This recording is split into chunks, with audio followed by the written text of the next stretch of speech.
This is Solomon's report back to humanity of what he learned with the wisdom that God gave him. One of the things that he says is that God has put in us a knowledge of eternity.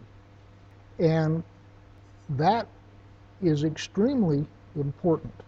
If you look at secular science, which today says that there's no purpose in life, there is nothing except what's under the sun.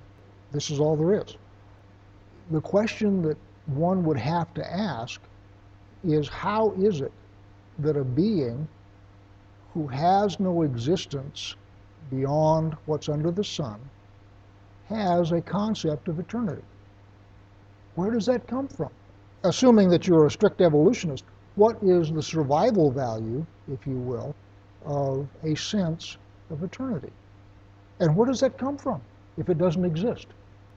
And as far as I know, there isn't any reason for the sense of eternity except that we would connect with God.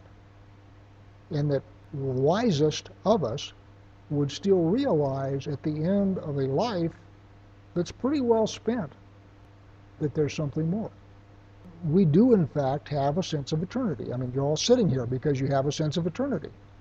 Even people who don't believe in God have this sense that there is a spiritual world that's beyond what you know.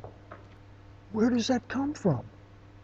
Ask your non-believing friends, where does that sense that there's something else come from?